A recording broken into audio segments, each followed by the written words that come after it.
I first saw this news headline, I thought, like many of you are probably going to think in just a moment, but what the actual are we doing in our society by allowing these sorts of terms to exist in the first place when they have no proper meaning whatsoever? Now, this is honestly a ridiculous term that you're going to hear in just a moment that means absolutely nothing, but yet is another example of why our society is creeping into the ever dark black hole that our society has pretty much created for itself. You know why? Because of stuff like this. Trans broken arm syndrome. Jay, what in the world is trans broken arm syndrome? To be honest with you, when I first heard this, I'm going, you've got to be bloody well kidding me. You are not serious. But yet we know that loads of these people live in the bloody clouds and they want to force everyone else to actually go along with the madness. So essentially, you want to call something trans, everything can be considered trans nowadays because they want to put the bloody word in front of everything. Broken arm syndrome. So get this, you can have a broken arm. Call it a syndrome. Now, it's not actually a broken arm, it's a syndrome. And they can put trans in front of that. So therefore, it has extra meaning behind it. You got trans, but no one can tell me what the bloody hell trans even means. You know why? Because they're living in this fantasy land and they've made it up for themselves. It has no basis in reality whatsoever, yet they're trying to make it into reality. So what is trans broken arm syndrome? I guarantee you, no one skipped to me actually explaining what this is. I guarantee you right now, if you're watching this, leave in the comment section below right now, timestamp it where you're at and say, I don't understand what trans broken arm syndrome, but I'm going to have a guess. I guarantee you not one of you, unless you've looked this up, will be able to guess what trans broken arm syndrome is. I had never heard of it before in my life, and I thought, ladies and gentlemen, that I knew everything I needed to know about the insanity that is transgenderism or transness or whatever else goes along with trans nowadays. They put trans in front of everything like trans joy, and now we've got trans broken arm syndrome. So here it is. It's a colloquial term. That just should tell you everything you need to know. It's a colloquial term, meaning that it doesn't really exist. They've just tried to make it exist. So you've got to go along with it, right? Used to refer to a form of medical discrimination. How in the world did you get medical discrimination out of trans broken arm syndrome? Did any of you get it? Don't think so, because I didn't get it. Where healthcare professionals either consciously or subconsciously always relate a trans person's concerns or needs to their gender identity. And again, I'm going to go, what the actual fuckery do does that even mean? Why do I even care? And why is this even a bloody thing to begin with? Gee, Jay, I don't even know. I couldn't tell you, and I can't tell you guys either. It typically occurs when trans people, particularly trans youth, there's no such thing as a trans child, request or try to access medical care that's not related to their trans identity. What has that got to do with trans broken arm syndrome? It's just a colloquial term, people. You remember that? It's a colloquial term, meaning it doesn't actually exist. They've created it. Their concerns can often be minimized, and they can face excessive and inappropriate questions about their gender identity or experiences of dysphoria. So a medical professional is not allowed to ask any questions about this person that may think that they are something they're actually not. So that significantly limits a doctor or a healthcare professional to actually do the kind of work they need to do if the person that has gone to the hospital, the patient, is actually in trouble and needs help. But we want to use a colloquial term to mask the idiocy that is going on, not just in the healthcare system. And guess what? The healthcare professionals shot themselves in the foot when they allowed this nonsense to go on. So why do we need to help stop it? When it comes to accessing healthcare or medical treatment, marginalized groups have it tough, and trans people are no exception. Gee, don't you just love pink news?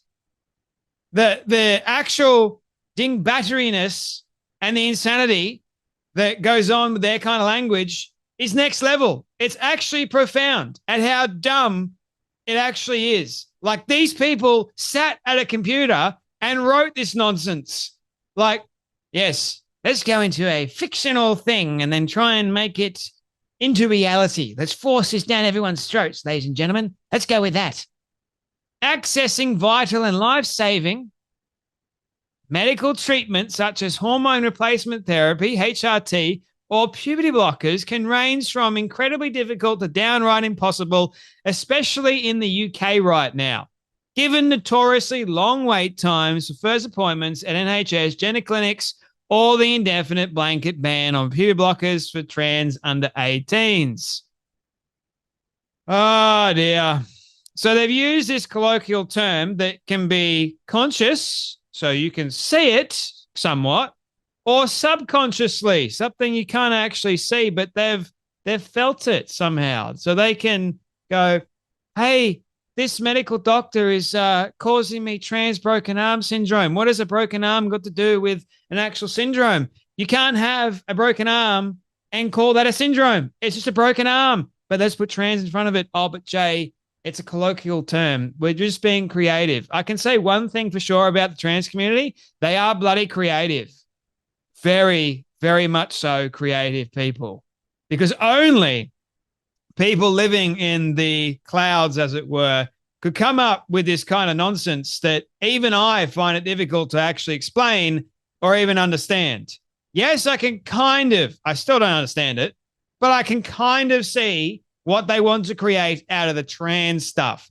It ain't going to happen, and it doesn't actually really, or it's not supposed to happen because we only have males and females, but I can kind of see why they want to go, I want to be something that I'm actually not. How about just getting a little bit of gratitude in your life and dealing with that? But no, we've got to deal with these people somehow. Like, how are we going to live in a healthy, functioning society if we've got these dingbats that want to use the term trans broken arm syndrome? Let's go along with that, shall we, and see how it goes. It typically occurs when trans people, particularly trans youth, try and request access, but we all know what happens when that goes on. The term, while not an actual medical condition, gained its name from activists and academics. Activists and academics working together. Now, gee, that's a problem, isn't it? Because the academics have been hijacked. And now the academics are dumber and more pathetic than the actual activists are. Because there's nothing worse than an academic that has been actually trained to think a little bit differently, that has been captured by this stupid ideology. They should know better, but they don't. An activist has got no idea. They think they know, but they don't. Sound very familiar with the trans nonsense? Yes. You're catching on. Well done, guys. So these academics have probably been brainwashed by the likes of this new fandangle gender studies research or nonsense. You know, the pink-haired individuals. I'm not going to say the word that I was going to say a moment ago, but you can tell. You can honestly tell. Even a broken arm can happen to almost anyone, even if you've got a broken arm. So hence why they've used that. I see now. It always starting to make a bunch of sense. No, it's not making any sense whatsoever, and they should quit while they're ahead, but they don't. It is also referred to in academic fields as gender-related medical misattribution and invasive questioning. That's an actual academic field. Like I said in the very beginning, our society is going down the ever-dark black hole, and it's thanks to these bloody dingbats. Oh, we can't go medical misattribution because these fancy words that they don't even understand themselves, or invasive questioning. So you're not allowed to ask questions nowadays. Okay, let's get rid of questions because it's too invasive. We've created a soft society, and apparently it's gone all the way back since 2004, this nonsense. So the long and short answer, oh, please do tell us the long and short answer, Jay. I'm dying to know what we can do to help stop this. As to why trans broken arm syndrome is so common comes down to a general lack of understanding from healthcare professionals on what being trans is or how it relates to gender dysphoria. So, yes, ladies and gentlemen, this trans broken arm syndrome, long and short, it all comes down to the lack of understanding, lack of medical professionals being indoctrinated by those other dingbats in the clouds that want to bring everyone else up into the clouds with them and not actually live in reality and sanity for once. It comes from lack of understanding. I don't know about you, but I'm trying my utmost best to understand this, and I'm finding it very, very difficult. So I can only imagine how a logical, rational, brained doctor is going to react to this stupidity. I can only imagine. Okay? Just only imagine. Good grief. And this is what goes on, ladies and gentlemen, in the UK, because the LGBT whatever landscape has significantly captured the profession. But what can we do? Tell you what we can do. We can say, bugger off, because we don't want it. We don't want your colloquial terms. Take them with you and shove off. See ya. Wouldn't want to be ya. Like, literally don't. I'm happy living in reality. Thank you very much. Anyway, that's enough from me, but you guys take care. Be blessed, and I'll see you all in the next video.